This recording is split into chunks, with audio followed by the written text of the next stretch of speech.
Good morning, students. Welcome to Biology A to Z. Today now we are discussing about Kalvi TV 2020-2021 teachers நடத்தும் போது important அப்படிங்கிற சொன்ன சில questions பற்றியும் இப்போ நான் சொல்லக்கூடிய சில இம்பார்ட்டன்ட் கொஸ்டின்ஸ் பற்றியும் ப்ளஸ் இது ஆன்சரோட இந்த வீடியோவில் பார்க்கலாம். இதில் பாருங்கள், செகண்ட் சாப்டர் ஹியூமன் ரீப்ரொடக்ஷனில் டெலீட்டட் போர்ஷன் தவிர ப்ரெசண்டாக என்னென்ன டாபிக் இருக்குதோ அந்த டாப்பிக்கான கொஸ்டின்ஸ் மட்டும் பேஜ் வைஸ் வித்து கல்விட்டியோடைய கொஸ்டின் ஆன்சரோட பார்க்கலாம். பாருங்கள், இதில் first question, what are the 4 important functions of reproductive system கேட்டிருக்காங்க. இது பாருங்கள், புக்ஸு இருந்தால் புக்கில் மார்க் பண்ணிக்கோங்க, இல்லை அப்படின்னா நான் சொல்லக்கூடிய பாயிண்ட்ஸை மட்டும் நோட் எடுத்து அப்படி எழுதிக்கிங்க. இதில் ஃபஸ்ட் பாயிண்ட் பாருங்கள், to produce gametes. Second, to transport and retain these gametes. Third, nurture the developing offspring. Fourth, to produce hormone. மறுபடியும் சொல்கிறேன் பாருங்கள், to produce gametes, to transport retain these gametes, to nurture the developing of offspring, to produce hormone. Okay, the second question பாருங்கள், write major reproductive events in human being. ஓகேவா, இது மாதிரி question கேட்கலாம். அப்படி இல்லைனா write the correct orders in human reproductive ஈவெண்ட்ஸ்னு கேட்கலாம். அப்போ first gametogenesis, second insemination, fertilisation, cleavage, implantation, placentation, gastrulation, organogenesis, parturition, ஃபைனலாக லாக்டேஷன். இதை எப்படி வேணுமாலும் ஆர்டர் வைஸ் கேட்கலாம். அதனுடைய ஹெட்டிங் பார்த்திங்கன்னா பார்த்துக்குங்க. Okay, next human reproductive system. இதில் இந்த ப்ரைமரி ரீப்ரொடக்டிவ் சிஸ்டம் என்ன சார் அப்படின்னா பேர் ஆஃப் டெஸ்டிஸ். அது ஒரு 1 mark question. Primary reproductive system in male அப்படின்னு கேட்டால் டெஸ்டிஸ், அதை ஒன்று ஞாபகம் வச்சுக்கோங்க. அடுத்தது இவங்க கேட்டிருக்க கொஷின் பாருங்கள், that is how does scrotum act as thermoregulator. இப்போ ஸ்க்ரோட்டம் அப்படிங்கிறது சாக் லைக் ஸ்கின், ஒரே லைன் தான். Scrotum is a sac of skin. Second, it can outside of abdominal cavity. Third point, the viable sperm cannot produced normal body temperature. Then the scrotum placed outside of abdominal cavity to provide temperature 2 to 3 degrees Celsius lower than normal body temperature. So scrotum acts as thermoregulator for spermatogenesis. மறுபடியும் சொல்கிறேன் பாருங்கள், scrotum அப்படிங்கிறது sac of ஸ்கின்னு. 2, it is presence of outside of abdominal cavity. 3, the viable sperm cannot produce normal body temperature. 4th, the scrotum provide temperature 2 to 3 degrees Celsius lower than normal temperature. So scrotum acts as thermoregulator for spermatogenesis.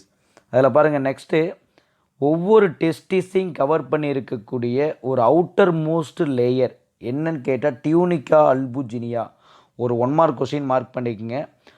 Each testis, ஒவ்வொரு டெஸ்டிஸும் எப்படி sir divide ஆகுது அப்படின்னா 200லேருந்து 250 ரொபியூல்ஸாக divide ஆகுது. அது ஒரு 1 mark பார்த்துக்குங்க. அதே மாதிரி இந்த 80% ஆஃப் டெஸ்டிகுலர் ஃபங்க்ஷன் அக்கரின் வேர் அப்படின்னு கேட்டால் செமினிபரஸ் டிபியூல்ஸ். அது ஒரு பாயிண்ட் 1 மார்க்கு. இப்போ இதில் ஒரு 3 1 மார்க் சொல்லியிருக்கேன். Tunica albuginea 200 to 250 lobules, seminiferous tubules தான் 80% ஆஃப் டெஸ்டிகுலர் ஃபங்க்ஷன் அக்கர் ஆகக்கூடிய பிளேஸ். அடுத்த கொஸ்டின், தென் 4th கொஸ்டின் கொடுத்துருக்காங்க பாருங்கள், வாட் இஸ் கிரிப்டோர்கிசம். கிரிப்டோர்கிசம்னா என்ன? The failure of one or both testis descended downward to the scrotal sac. It occur 1 to 3% of newborn male. இதுக்கு எப்படி sir treatment அப்படின்னா surgery. 3 point, the failure of one or both testis descended down into the scrotal sac. Second point, it occur in 1 to 3% of newborn male. Third, that is a surgical treatment. இது 3 point ஞாபகம் வச்சுங்க, வேறு எதுவும் வேண்டாம். அதில் அடுத்து next பாருங்கள், what is Sertoli cell or nurse cell. Sertoli செல்லுக்கு இன்னொரு பேர் தான் நர்ஸ் செல். தென் அதனுடைய ஃபங்க்ஷன் என்ன? இப்போ பாருங்கள், செர்டோலிக் செல்ஸ் அப்படிங்கிறது இலாங்கேட்டடாக இருக்கும், பிரமிடல் இன் சேஃபாக இருக்கும். First point, Sertoli cells are elongated, pyramidal in shape. Then the sertolic cell provide nutrient to the sperm till maturation. Second point, the sertolic cells secrete inhibin. Inhibin உடைய வேலை negative feedback control of sperm production. மறுபடியும் சொல்கிறேன் பாருங்கள். sertolic cell otherwise called nurse cell.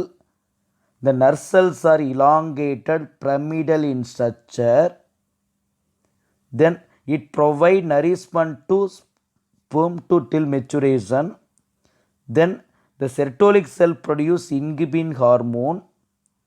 இன்கிபின் ஹார்மோனோட use என்னென்னா negative feedback control of the sperm production. அவ்வளோதான். இது question ஞாபகம் வச்சுங்க. அடுத்து next interstitial cell or Leydig cell. அப்போ லீடிக் செல்லுக்கு இன்னொரு பேர் என்ன சார் அப்படின்னா இண்டஸ்ட்ரியல் செல்ஸ் அப்படின்னு சொல்லுவோம். 1 மார்க் கொஷின். இப்போ இந்த லீடிக் செல் எங்கே இருக்குது? இந்த interstitial cell located into soft connective tissue surrounding எங்கன்னா seminiferous tubules. That is a first point. The industrial cell located into soft connective tissue surrounding the seminiferous tubules. ரெண்டாவது இது என்ன நேச்சராக இருக்குன்னா endocrine nature. It can secrete androgen otherwise call testosterone. Okay, then டெஸ்டோஸ்டிரானுடைய வேலை என்னென்னா initiate the process of spermatogenesis. மறுபடியும் சொல்கிறேன் பாருங்கள். லீடிக் செல் எங்கே இருக்குன்னா அதாவது that is soft connective tissue surrounding the seminiferous tubules. இது எண்டோக்ரைன் நேச்சராக இருக்குது. It can produce androgen hormone. Androgen otherwise call testosterone. டெஸ்டோஸ்டிரானோட வேலை என்னன்னு கேட்டால் initiate process the spermatogenesis. Okay, then next question. அதுக்கு முன்னால் பாருங்கள், அவங்க கொஸ்டின் இந்த கொஸ்டின் எடுக்கலை. What are the accessory organ in male reproductive system. நீங்கள் ஒரு 2 மார்க் கொஸ்டினாக மார்க் பண்ணிக்கங்க. அதில் ரெட்டி டெஸ்டிஸ் ஃபஸ்ட்டு, வாசா எஃப்ரன்சியா, எபிடெடிமிஸ் வாஸ் டெஃப்ரன்ஸ். இதை வந்து ஒரு ஆர்டராக பார்த்துக்குங்க. ரெட்டி டெஸ்டிஸ் வாசா எஃப்ரன்சியா தான் ஃபஸ்ட்டு வரும், டெஃப்ரன்ஸ் கடைசியாக வரும். Rete testis vas efferentia, epididymis vas deferens. இது ஒரு பாயிண்ட் ஞாபகம் வச்சுங்க. அடுத்த வெரி இம்பார்ட்டன்ட் ஒரு 1 mark question, storing house of sperm. விந்தணுக்களை சேமித்து வைக்கக்கூடிய இடம் என்னென்னு கேட்டால் epididymis. Very important 1 mark question. அது ஒரு 1 மார்க் மார்க் பண்ணிக்கங்க. தென் இவங்க கேட்டிருக்க கொஸ்டின் பாருங்கள். 7th question, what are the male reproductive accessory gland. Male reproductive accessory gland pair of seminal vesicle, pair of bulbourethral gland, otherwise call Cowper's gland, single prostate gland. நல்லா ஞாபகம் வச்சுக்கோங்க. Pair of seminal vesicle, pair of bulbourethral gland or Cowper's gland, single prostate gland. இது ஞாபகம் வச்சுக்கோங்க. அடுத்தது அவங்க டைரெக்டாக female போயிட்டாங்க. அதுக்கு முன்னால் இன்னும் ஒரு 2 மார்க் கொஸ்டின் புக் பேக் கொஸ்டினே இருக்குது. What are the components of semen. செமனில் என்னென்ன இருக்குது அப்படின்னு பார்த்தீங்கன்னா மெயினாக ஃப்ரக்டோஸ் சுகர், ரெண்டாவது ascorbic acid, prostaglandin, coagulating enzyme is call vesiculase. வெசிகுலேஸோடைய வேலை ஸ்டிமுலேட் ஸ்பெர்ம் மொட்டாலிட்டி, ஸ்பெர்ம் மொட்டிலிட்டின்னு சொல்லுவோம். மறுபடியும் பாருங்கள். இந்த செமினல் பிளாஸ்மாவில் fructose sugar, ascorbic acid, prostaglandin, coagulating enzyme vesiculase. வெசிகுலேஸோடைய வேலை ஸ்டிமுலேட் ஸ்பெர்ம் மொட்டிலிட்டி. அதை ஒன்று ஞாபகம் வச்சுக்கோங்க. அடுத்து நெக்ஸ்ட்டு மறுபடியும் பார்த்தீங்க அப்படின்னு கேட்டால் ஃபீமேல் ரீப்ரொடக்டிவ் ஆர்கன். இதில் ப்ரைமரி ரீப்ரொடக்டிவ் ஆர்கன்னா ஓவரி. இதில் அசசரி ஆர்கன் எதெல்லாம் சொல்லலாம்னா பில்லோப்பியன் டியூப், யுட்டிரஸ், வெஜீனா, ஓகே எக்ஸட்ரா. பட் இது எல்லாம் என்ன சார்னா ஃபீமேல் அசசரி ரீப்ரொடக்டிவ் ஆர்கன்னு சொல்லுவாங்க. இதில் வந்து பார்த்தீங்க அப்படின்னு கேட்டால் இன்னும் ஒரு question, what are the female reproductive accessory gland அவங்க கேட்டிருக்காங்க. இதில் மேக்ஸிமம் பார்த்தீங்க அப்படின்னா 2 இருக்குது. ஒன்று பார்த்தோலின் கிளாண்ட், இன்னொன்று ஸ்கினீஸ் கிளாண்ட் அப்படின்னு சொல்லுவாங்க. பார்த்தோலின் கிளாண்ட் எங்கே இருக்குது அப்படின்னு கேட்டால் போஸ்டீரியர் பார்ட் ஆஃப் வெஜினான்னு சொல்லுவோம். ஸ்கினீஸ் கிளாண்ட் எங்கே இருக்குது அப்படின்னா ஆன்டீரியர் பார்ட் ஆஃப் வெஜினான்னு சொல்லுவாங்க. Bartholin gland homologous to Cowper's gland or bulbourethral gland. The Skene's gland homologous to prostate gland. இது ஒரு 1 மார்க் கொஸ்டின் பார்த்துக்குங்க. அடுத்தது next question, what is hymen. அதுக்கு முன்னாலே பாருங்கள் அப்படின்னா what are the layers in uterus இருக்குது. What are the layers in uterus. இப்போ இந்த யூட்டிரஸ் கண்டெய்னிங் வந்து 3 லேயர் இருக்குது. Outer layer perimetrium, middle muscular layer myometrium, inner glandular layer endometrium. நல்லா ஞாபகம் வச்சுங்க. Okay, that is serous layer perimetrium, muscular layer myometrium, inner glandular layer endometrium. அப்படி உனக்கு தெரியலனா பெரிமெட்ரியம், மயோமெட்ரியம், எண்டோமெட்ரியம். இதில் ஒரு 1 மார்க் கொஸ்டின் இருக்குது. That is inner layer of uterus என்னன்னு கேட்டால் எண்டோமெட்ரியம். அது ஒன்று ஞாபகம் வச்சுங்க, வேறு எதுவும் வேண்டாம். அடுத்து நெக்ஸ்ட்டு வந்து பார்த்தீங்க அப்படின்னு கேட்டால் தட் இஸ் கைமன். கைமன் ஒரு கொஸ்டின். இது ஒரு வெரி இம்பார்ட்டன்ட், கன்னித்திரை அல்லது அப்படின்னு சொல்லுவாங்க. What is hymen? கைமன் அப்படிங்கிறது external opening of vagina. External opening of வெஜினாவில் partially closed thin ring of டிஷ்யூக்கு என்ன பேர்னா ஹைமன். இப்போ இந்த hymen break down during first coitus. Hymen என்ன பண்ணுதுன்னா பிரேக் டவுன் ஆகுது எப்போ? ஃபஸ்ட்டு காய்டஸில். அப்படி இல்லைனா சைக்கிளிங், அதே மாதிரி பைக்கிங் ஆர் எக்ஸட்ரா, இந்த டைமில் பிரேக் டவுன் ஆகும். இது எதை இண்டிகேட் பண்ணலை? உமன்ஸோடைய விர்ஜினிட்டி இண்டிகேட் பண்ணாது. அப்படி சொல்கிறேன் பாருங்கள். What is hymen? கைமன் அப்படிங்கிறது external opening of vagina partially closed by thin ring structure or thin ring tissue is called hymen. The hymen break down during first coitus. Okay, இது எதை indicate பண்ணல அப்படின்னா உமன்ஸோடைய virginity indicate பண்ணலை. Okay, அப்படியே அடுத்து next வாங்க. நெக்ஸ்ட்டில் வந்து பார்த்தீங்க அப்படின்னு கேட்டால் டைரெக்டாக ஓகே வேறு எதுவும் கேட்கல. ஸ்பெர்மோடைய டயக்ராம் கண்டிப்பாக கேட்கலாம். நல்லா ஞாபகம் வச்சுங்க. ஸ்பெர்மோடைய டயக்ராம் கண்டிப்பாக வந்து பார்த்தா கேட்கறதுக்கான வாய்ப்புகள் நிறையா இருக்குது. அதுக்கு முன்னால் வந்து பார்த்தா அப்படின்னா வாட் இஸ் கேமிட்டோஜெனிசிஸ் பாருங்கள். கேமிட்டோஜெனிசிஸ் அப்படின்னாவே ஃபார்மேஷன் ஆஃப் கேமிட். மேல் கேமிட்டாக இருந்தால் ஸ்பெர்மட்டோஜெனிசிஸ், ஃபீமேல் கேமிட்டாக இருந்தால் ஊஜெனிசிஸ். அதில் very very important 1 mark question இருக்குது. Does play most significant role of process of gametogenesis. Meiosis அப்படிங்கிறத அண்டர்லைன் பண்ணி வச்சுக்கோங்க. ஈஸியாக ஒரு 1 மார்க் கொஸ்டின் கேட்பாங்க. அடுத்தது நெக்ஸ்ட் கொஸ்டின் வந்து பார்த்திங்க அப்படின்னு கேட்டால் என்ன சொல்லுவோம்? தட் இஸ் வந்து பார்த்தீங்கன்னா ஸ்பெர்மியோஜெனிசிஸ். ஸ்பெர்மியோஜெனிசிஸ் அப்படின்னா அந்த spermatid transformed into matured sperm by the ப்ராசஸ்க்கு என்ன பேர்னா ஸ்பெர்மியோஜெனிசிஸ். மறுபடியும் சொல்கிறேன் பாருங்கள். What is spermiogenesis? Spermatid transferred into matured sperm by the ப்ராசஸ்க்கு என்ன பேர்னா spermiogenesis. Then spermiation. Okay, the sperm finally released into cavity of seminiferous tubules. இந்த ப்ராசஸ்க்கு என்ன பேர்னா ஸ்பெர்மியேசன். நல்லா ஞாபகம் வச்சுங்க. the sperm finally released into எங்கே? cavity of seminiferous tubules. the ப்ராசஸ்க்கு என்ன பேர்னா ஸ்பெர்மியேசன். நெக்ஸ்ட்டு கேமிட்டோஜெனிசிஸ் சொல்லிட்டேன். அடுத்தது நெபன்கன். அப்போ நெபன்கன்னா என்ன மீனிங் அப்படின்னு கேட்டால், அதாவது மிடில் பீஸ் ஆஃப் ஸ்பெர்மில் ஒரு ஸ்பைரலி ட்விஸ்டட் ஸ்ட்ரக்சர் இருக்குது. So in the structure is call mitochondrial spiral or Nebenkern அப்படின்னு சொல்லுவோம். இப்போ இந்த mitochondria produce energy in the form of ATP. What are the uses அப்படின்னா மூவ்மெண்ட் ஆஃப் ஸ்பெர்ம். மறுபடியும் சொல்கிறேன் பாருங்கள். What is Nebenkern? The middle piece of ஸ்பெர்மில் the mitochondria spirally twisted around இது எங்கன்னா axial filament. So it is call Nebenkern or mitochondrial ஸ்பைரல்னு சொல்லுவோம். It provide energy in the form of ATP, that is adenosine triphosphate. Okay, இதோடைய வேலை என்ன சார்னா movement of sperm, that's all. Okay, அடுத்து next இதில் இன்னும் ஒரு கொஷின் இருக்குது, நீங்கள் அதை மார்க் பண்ணிங்க. What are the hormone can involved in male reproductive system? அதில் பாருங்கள், கொனோடோட்ரோஃபின் ரிலீஸிங் ஹார்மோன் யார் ப்ரொடியூஸ் பண்ணுறாங்கன்னா ஹைபோதலாமஸ் ப்ரொடியூஸ் பண்ணுறது. அது யார் எக்ஸாம்பிள் சொல்லுவாங்க? இது ஒரு 1 mark question. What are the example for that is gonadotrophin hormone அப்படின்னா 2 சொல்லலாம். எஃப்எஸ் கச்சு எல் கச்சும் கொனோடோட்ரோஃபின் ஹார்மோன், கொனாட்ஸை தூண்டக்கூடிய ஹார்மோன்கள் சொல்லுவாங்க. இதில் ஆண்ட்ரோஜன் பைண்டிங் ப்ரோட்டீனை ப்ரொடியூஸ் பண்ணக்கூடிய செல் செர்டோலிக் செல். அப்போ செர்டோலிக் செல் தான் இன்கிபினையும் ப்ரொடியூஸ் பண்ணியிருக்கு, ஆண்ட்ரோஜன் பைண்டிங் ப்ரோட்டீனையும் ப்ரொடியூஸ் பண்ணியிருக்கு. அங்கே இன்கிபினுடைய வேலை நெகட்டிவ் ஃபீட்பேக் மெக்கானிசம் சொன்னேன். Negative feedback mechanism sperm production. இங்கே ஆண்ட்ரோஜன் பைண்டிங் ப்ரோட்டீனுடைய வேலை ப்ராசஸ் ஆஃப் ஸ்பெர்மியோஜெனிசிஸ். நல்லா ஞாபகம் வச்சுங்க. நல்லா அடுத்து நெக்ஸ்ட் வந்து பார்த்தீங்கன்னா diagram of human sperm or ovum. இந்த 2 டயக்ராமில் இருந்து கண்டிப்பாக ஒரு டயக்ராம் ஷியூராக கேட்பாங்க. நல்லா படம் வரைஞ்சி பார்த்துக்கோ. அதே மாதிரி 4 வந்து பார்த்திங்க அப்படின்னா அது பார்ட்ஸ் லேபிள் பண்ணி பார்த்துக்குங்க. அடுத்து நெக்ஸ்ட்டு பாருங்கள். அதாவது வந்து பார்த்திங்க அப்படின்னு கேட்டால் அந்த ஊஜெனிசிஸ் சச்சரா ஓவமில் வந்து பார்த்திங்க அப்படின்னா ஒரு கொஸ்டின் இருக்குது. அதில் ஒரு 1 மார்க் கொஸ்டின். ஓவம் அப்படிங்கிறது நான் கிளிடாய்க், அது ஒன்று ஞாபகம் வச்சுங்க. ஏ லெசித்தல், அது ஒரு பாயிண்ட் ஞாபகம் வச்சுங்க.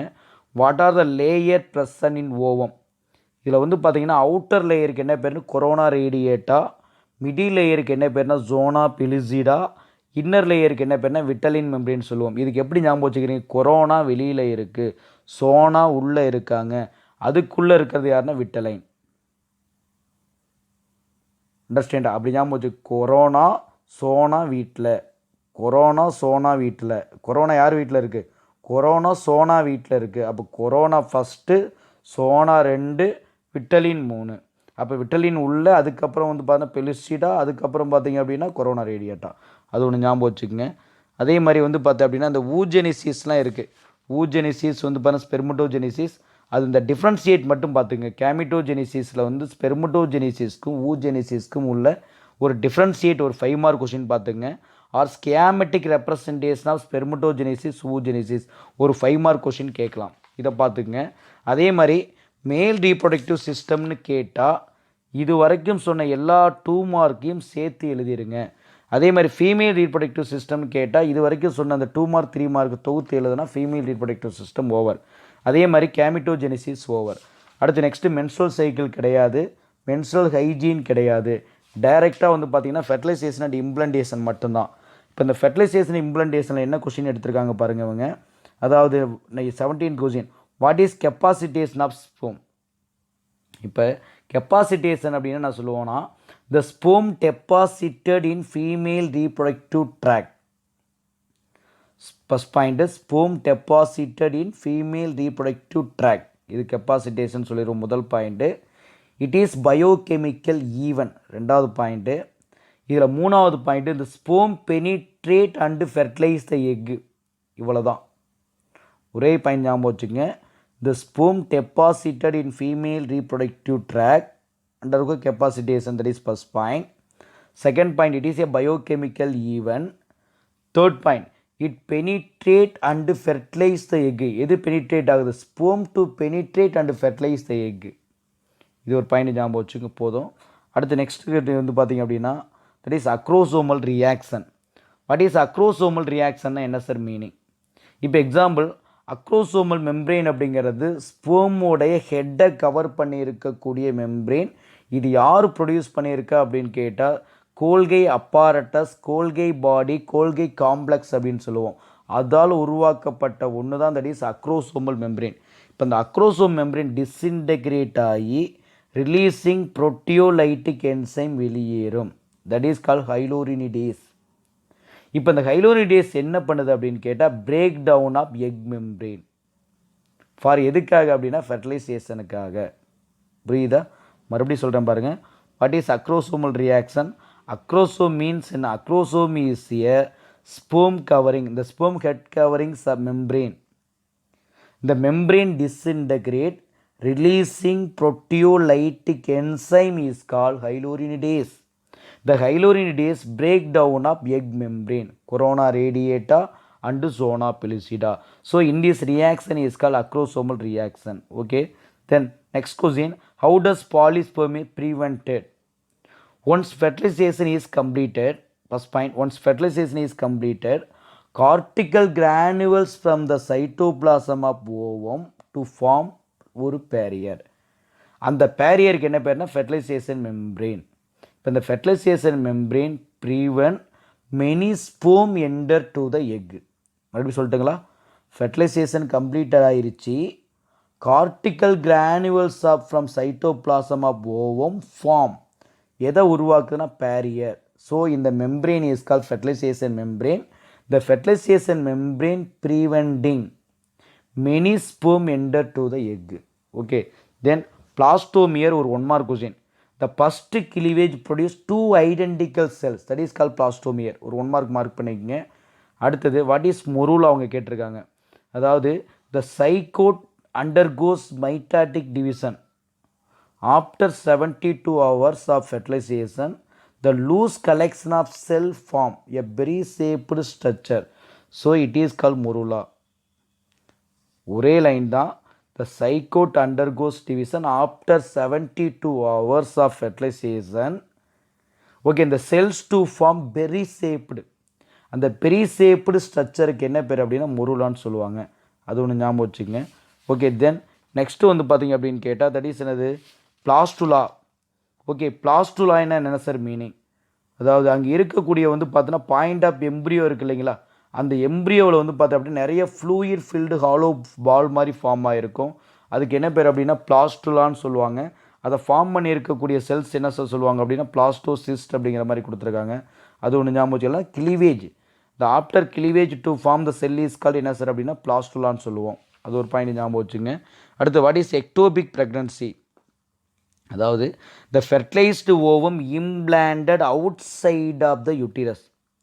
இதனுடைய result ectopic pregnancy. Fertilised ovum implanted outside of uterus. இதனுடைய ரிசல்ட்டு தான் ectopic pregnancy. 95% of ectopic pregnancy occur in fallopian tube. Okay இன்னொரு பாயிண்ட் எழுதணும்னா the growth of embryo cause internal bleeding. இதை தொடர்ந்து என்ன பண்ணி இன்ஃபெக்ஷன் ஏற்பட்டு ஃபைனலாக டெத் ஆவாங்க. இது காரணம் ரப்ஜர் ஆஃப் பெல்லோப்பியன் டியூப். அது ஒன்று ஞாபகம் வச்சுக்கோங்க.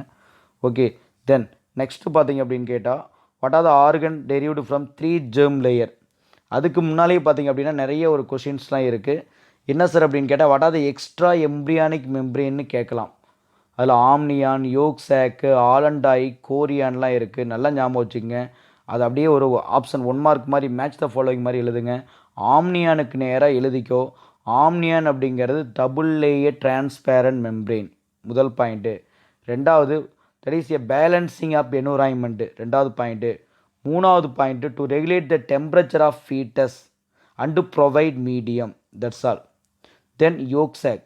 யோக் சாக் அப்படிங்கிறது sources of earliest blood cells and blood vessel. Next allantoic. Allantoic it part of urinary bladder. போதும். Chorion formation of பிளசண்டா. ஞாபகம் வச்சுங்க. மறுபடியும் சொல்கிறேன். ஆம்னியான் அப்படிங்கிறது டபுள் லேயர் மெம்ப்ரெயின். இது எதை ப்ரொவைட் பண்ணுது அப்படின்னா தட் இஸ் எ பேலன்ஸ் என்விரான்மெண்ட்டை. ரெண்டாவது இட் கேன் வந்து பார்த்தா அப்படின்னா regulate the temperature of foetus and provide medium. ரெண்டாவது யோக் சாக். யோக் சாக் அப்படிங்கிறது sources of the earliest blood cell and blood vessel. Okay allantoic அப்படிங்கிறது part of urinary bladder. Then chorion அப்படிங்கிறது formation of placenta. அதை ஞாபகம் வச்சுக்கோங்க. அடுத்தது next இவங்க என்ன கேட்டிருக்காங்க அப்படின்னா இன்னும் இதில் ஒரு கொஷின் இருக்குது. Why placenta acts temporary endocrine organ. ஒரு கொஷின் கேட்கலாம். Why placenta acts temporary endocrine organ. இதை நீ ஒரு 2 மார்க்காக எழுதிக்கிங்க. இது டூரிங் ப்ரெக்னன்சியில் இட் கனெக்ட் யாரை சார் அப்படின்னா ஃபீட்டஸையும் யுட்டிரன் வாலையும் இணைக்குது. எது வழியா? அம்பிளிக்கல் கார்டு வழியா. ரெண்டாவது இன்டிஸ் கண்டிஷனில் இது வந்து பார்த்தா அப்படின்னா என்ன சார் பண்ணுது அப்படின்னு கேட்டால் டு ப்ரொடியூஸ். எதை சார் ப்ரொடியூஸ் பண்ணுது அப்படின்னா சம் ஹார்மோன்ஸை ப்ரொடியூஸ் பண்ணும். ஓகேவா? அது ஒரு பாயிண்ட் ஞாபகம் வச்சுங்க. அடுத்தது what are the organs can derived from 3 germ layer அப்படின்னு கேட்கலாம். அதில் ஃபஸ்ட்டு வந்து பார்த்தீங்க அப்படின்னா எக்டோடம், மீசோடம், எண்டோடம். எக்டோடம்னு ஒரு ஐஃபன் போட்டு that is a central nervous system, peripheral nervous system, epidermis and mammary gland. இது எல்லாம் எதில் வரும் அப்படின்னா தட் இஸ் எக்டோடர்மில். ரெண்டாவது மீசோடர்ம்னு ஒரு லைன் போட்டுக்கங்க. மீசோடர்மில் connective tissue, cartilage, bone, muscles and organs of urinogenital system. அதில் யார்? கிட்னிலேருந்து, யூரிட்டர்லேருந்து, கொனாட்ஸ்லேருந்து எல்லாம் வந்துடுவாங்க. தென் நெக்ஸ்ட்டு எண்டோடர்ம் பார்த்தீங்க அப்படின்னா gastrointestinal tract, respiratory tract, liver, pancreas, thyroid, parathyroid. இதெல்லாம் ஞாபகம் வச்சுக்க. மறுபடியும் சொல்கிறேன். எக்டோடம்னு ஒரு ஐஃபன் போட்டு CNS, PNS, epidermis and mammary gland. அதே மாதிரி மீசோடர்ம்னு போட்டு என்ன பண்ணுறீங்க? Connective tissue, cartilage, bone, muscles that is urinogenital system. Then எண்டோடர்ம்னு போட்டு கேஸ்ட்ரோ இன்டஸ்டைனல் ட்ராக்ட் அப்படின்னா தட் இஸ் மவுத் டு ஆனஸ்குள்ளே எது வேணுமாலும் நீங்கள் படிக்கலாம். ரெஸ்பிரேட்டரி ட்ராக்ட் சுவாச பாதை எல்லாமே லிவர், பேன்கிரியாஸ், தைராய்டு, பேராதைராய்டு. அடுத்த ஒரு 1 மார்க் கொஸ்டின். ஹியூமன் ப்ரெக்னன்சியோடைய லாஸ்ட் எவ்வளோ டேஸ் அப்படின்னா 280 டேஸ். அந்த 40 வீக்ஸ் அப்படின்னு சொல்லுவாங்க. அதுதான் ஜெஸ்டேஷன் பீரியட். ஒரு 1 மார்க் கொஸ்டின் கேட்கலாம். இதில் what are the organ can derived from first trimester, second trimester, third trimester. இதுவும் நல்லா எழுதி வச்சுங்க. ஃபஸ்ட்டு ட்ரைம்ஸ்டர் தான் ஒரு ஐஃபன் போட்டு ஆர்கனோஜெனிசிஸ் என்னென்ன ஆர்கன் டெரிவ்டு ஆகுது? Heart, limbs, lungs, liver, external genital organ எல்லாம் இதில் டெவலப் ஆகும். செகண்ட் ட்ரைம்ஸ்டரில் ஐ சம்மந்தமாக eyes, eyelids, eyelashes, eye blink, okay, பாடியை கவர் பண்ணி ஹேர் ஃபார்ம் ஆகிறது, மசில் டிஷ்யூ டெவலப் ஆகிறது, போனு ஹார்ட் ஆகிறது, இதெல்லாம் செகண்ட் ட்ரைம்ஸ்டர். தேர்ட் ட்ரைம்ஸ்டரில் ஃபீட்டஸ் ஃபுல்லி டெவலப்டு ஆயிரும், ரெடி ஃபார் டெலிவரி. அதை ஞாபகம் வச்சுக்கோங்க. எண்ட் ஆஃப் 9th மந்த்னு சொல்லுவோம். அடுத்தது ஒரு 2 mark question. What are the hormone produced placenta during the ப்ரெக்னன்சின்னு கேட்பாங்க. Human chorionic gonadotrophin hormone, human chorionic somatomammotrophin hormone, அதே மாதிரி அல்லது ஹியூமன் பிளசண்டல் லாக்டோஜன் சொல்லுவாங்க, ஈஸ்ட்ரோஜன், ப்ரொஜெஸ்டிரான். பட் இது மாதிரியான ஹார்மோன்லாம் ப்ரொடியூஸ் ஆகும். லாஸ்ட்டாக ஒரு 1 மார்க் கொஸ்டின் கேட்கலாம். அடிஷ்னலாக என்னென்ன ஹார்மோன்ஸ் இன்வால்வ் ஆகுது அப்படின்னு கேட்டால் estrogen, progesterone, cortisol, prolactin, thyroxine, இது எல்லாமே எதை இன்க்ரீஸ் பண்ணுது அப்படின்னா மெட்டர்னல் பிளட்டை இன்க்ரீஸ் பண்ணும். ஓகேவா? இவ்வளோ தான் 2 மார்க் இருக்குது. இப்போ 5 மார்க் வந்து பார்த்திங்க அப்படின்னு கேட்டால் அவங்க மென்ஸ்ட்ரல் சைக்கிள் மட்டும் கொடுத்துருந்தாங்க. மென்ஸ்ட்ரல் சைக்கிள் வந்து பார்த்தீங்கன்னா இந்த சிலபஸ் வந்து டெலீட் பண்ணிட்டாங்க. அதனால் உங்களுக்கு என்ன கொஷின்ஸ் எடுக்கலாம் அப்படின்னு கேட்டால், இப்போ இந்த maintenance of pregnancy and embryonic டெவலப்மெண்ட்டுன்னு ஒரு கொஷின் கேட்டாங்க அப்படின்னா, அங்கே இப்போ நம்ம சொன்ன எல்லாத்தையுமே என்ன பண்ணுற தூத்து எழுதிருங்க. அந்த எம்ப்ரியானிக் லேயரு, அதே மாதிரி placenta temporary organ, primary germ layer, அந்த 3 ஜெஸ்டேஷன் பீரியடு, அதே மாதிரி வந்து பார்த்தா ப்ளசண்டா ஆக்டஸ் டெம்பர், இந்த ஹார்மோன் என்னென்ன ஹார்மோன் ப்ரொடியூஸ் ஆகுது இதையெல்லாம் தொகுத்து எழுதிருங்க. இது ஒரு 5 மார்க்காக ஆயிரும். இன்னொன்று நம்ம மிஸ் பண்ணிட்டோம். அந்த ட்வின்ஸ்லேருந்து ஒரு கொஷின் கண்டிப்பாக கேட்கலாம். மோனோசைக்கோட்டிக், டைசைக்கோட்டிக், சியாமிஸ். மோனோசைக்கோட்டிக் அப்படின்னா சிங்கிள் சைக்கோட் வந்து பார்த்திங்க அப்படின்னா டிவைட் ஆகி ஒரு அனிமல் உருவாகும். அது சேம் செக்ஸாக இருக்கும், லுக்கிய லைக் ஒரே மாதிரி இருக்கும், சேம் ஜீன் ஷேராக இருக்கும். டைசைக்கோட்டிக்கில் பார்த்திங்க அப்படின்னா 2 செப்பரேட் எக்கு வந்து ஃபெர்டிலைஸ்டு பை 2 செப்பரேட் ஸ்பெர்மோட டிவைடு 2 கேமிட் ஃபார்ம் ஆகும். அதிலிருந்து ஒரு அனிமல் உருவாகிறது, 2 அனிமல்ஸ் உருவாகுது. அது எப்படி இருக்கும்? சேம் செக்ஸாகவே இருக்கலாம், டிஃப்ரெண்ட்டாகவே இருக்கலாம், நான் ஐடென்டிக்கல். சியாமேஸ் அப்படிங்கிறது தட் இஸ் ஏ கன்ஜாயிண்ட் அப்படின்னு சொல்லுவாங்க, who are joint during birth. அது ஒன்று ஞாபகம் வச்சுங்க. அதே மாதிரி அடுத்தது இதில் ஃபெர்டிலைசேஷன் அண்ட் இம்ப்ளண்டேஷன் ஒரு 5 மார்க் கொஸ்டின் கேட்டாங்கன்னா நீங்கள் அந்த கெப்பாசிட்டேஷன், அக்ரோசோமல் ரியாக்ஷன், அதே மாதிரி ஹவ் இந்த பாலிஸ்பெர்ம் ப்ரிவெண்டட், பிளாஸ்டோமியர், மொருலா, இதெல்லாம் தொகுத்து எழுதிருங்க. ஒரு 5 மார்க் வந்துடும். அதே மாதிரி மீதி சொல்லிட்டேன். அதாவது மேக்ஸிமம் வந்து பார்த்தா அப்படின்னா அந்த ஸ்கேமிட்டோஜெனிசிஸ் சொல்லியாச்சு, ஊஜெனிசிஸ் சொல்லிட்டேன், ஸ்பெர்மடோஜெனிசிஸ் சொல்லியாச்சு, மேல் ரீப்ரொடக்டிவ், ஃபீமேல் ரீப்ரொடக்டிவ் சிஸ்டமும் அதில் உள்ள 2 மார்க் எல்லாம் தொகுத்து எழுதுனா 5 மார்க் வந்துடும். இதுதான் படிக்கக்கூடிய மெத்தடு. அப்படியே பேஜ் வைஸ் என்ன பண்ணுங்கள், கடன்னு பார்த்துட்டு வந்துடுங்க. இந்த வீடியோ உங்களுக்கு யூஸ்ஃபுல்லாக இருந்தால் நீங்கள் லைக் பண்ணுங்கள், ஷேர் பண்ணுங்கள், கமெண்ட் பண்ணுங்கள். உங்களுக்கு பிடிச்சிருந்தா கமெண்ட் பண்ணிங்கன்னா நான் அடுத்த சாப்டருக்கு வீடியோ போடுவேன். இல்லை அப்படின்னா விட்டுருவேன். Okay, thank you.